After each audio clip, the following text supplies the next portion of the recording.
परम पूज्य गुरमीसा के चरणों में शत शत वंदन।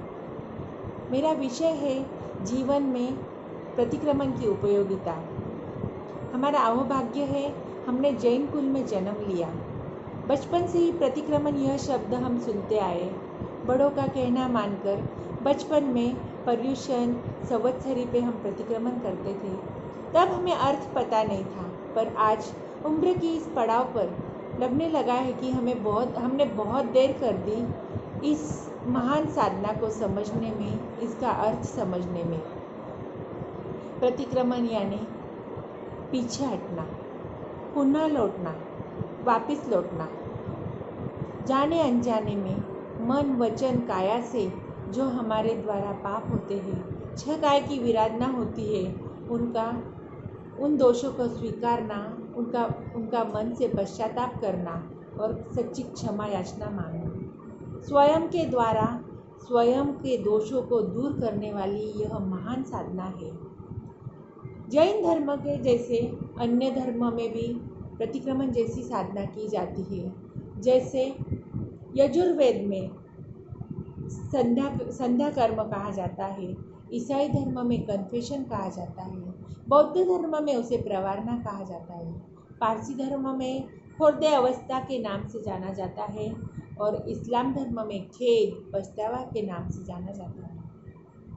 एंग्लो भाषा में एक शब्द है अबाउट टर्न, उसका अर्थ है निजी स्वरूप में लौटना। ऐसे प्रतिक्रमण यह शब्द से साम्य रखने वाली अन्य धर्मों में भी साधना की जाती है। मेरा कहने का भावार्थ यह है कि धर्म कोई भी हो, हर धर्म में यह साधना हमें आत्मशुद्धि की ओर लेके जाने वाली महान साधना है। हम खुद को महावीर की संतान कहते हैं और हमारे मानसिक शांति, तन की स्वस्थता और आंतरिक खुशी के लिए art of living, landmark, happy thoughts, Brahma Kumari centre जैसे आत्म उत्थान की जगह जाकर इन्हें ढूंढते हैं और भटकते हैं, पर यह सब हमारे जैन धर्म में समाया हुआ है। सालों से हम प्रतिक्रमण कर रहे हैं, फिर क्यों हमारा मन अशांत है, तन हमारा अस्वस्थ है? क्या ऐसी कमी रह गई हमारे प्रतिक्रमण में? तो हमारे प्रतिक्रमण में कमी है हमारे भावों का अभाव। जब हम क्षमा याचना करते हैं, हम इच्छामि दुक्कडम करते हैं, तो आचार्य भगवंतों ने और शास्त्रकारों ने जो पाठ दिए हैं वो हमें हमारे दोषों को सरलता से याद आए इसलिए, पर उन पाठों का, उसके शब्दों का हम सिर्फ रटन करते हैं और जहाँ मिच्छामि दुक्कडम बोलने को कहा वहाँ मिच्छामि दुक्कडम बोल देते हैं, पर कौन से पाप का मिच्छामि दुक्कडम बोल रहे हैं ये हमें पता नहीं रहता। इसी कारण मानव प्राणी का मन अशांत और अस्थिर हो गया है और उन्हीं में और अपने सामर्थ्य, शक्ति और पुरुषार्थ के अभाव के कारण वो और अकरणीय कर्म कर बैठता है, जैसे क्रोध, ईर्ष्या, मान, माया, कपट। इन्हीं कषायों की वजह से हमारे जीवन में अशांति निर्माण हो गई है और हमारे भीतर जो प्रतिक्रमण से क्षमा, अनुकंपा, प्रेम, शांति आनी चाहिए वो नहीं हमें मिल रही।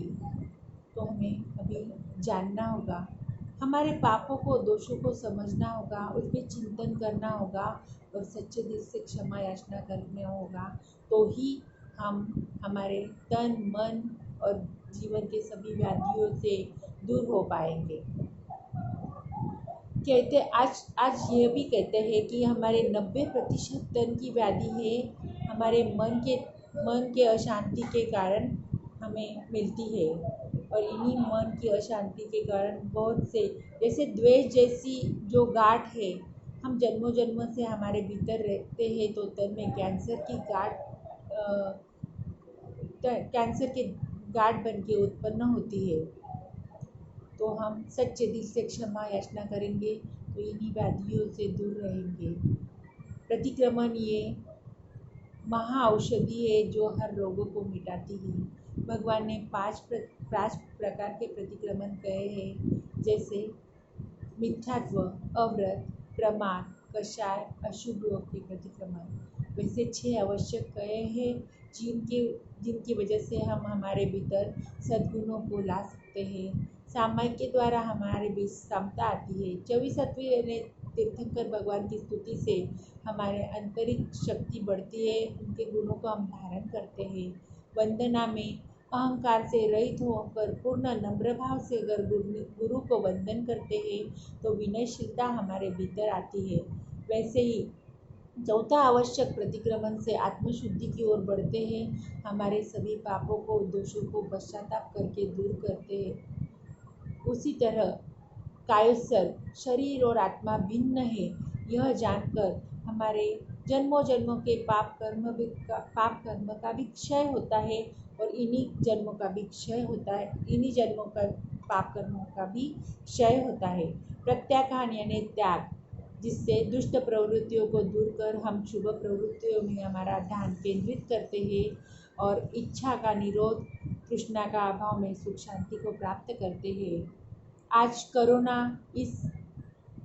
कोरोना ने पूरे विश्व में हाहाकार मचा के रखा है। मानव जीवन में मानव अशांत हो गया है, भयभीत हो गया है। विज्ञान की आज कोई भी दवाई काम नहीं आ रही है। ऐसे समय अगर प्रतिक्रमण जैसी महाऔषधि को हम सेवन करेंगे तो मैं निश्चित कह सकती हूँ कि हमारा मन शांत होगा, हमारा तन स्वस्थ होगा, हम निर्भय बनेंगे और महान आत्माओं का स्मरण करेंगे तो आंतरिक शक्ति और शांति हमें मिलेगी।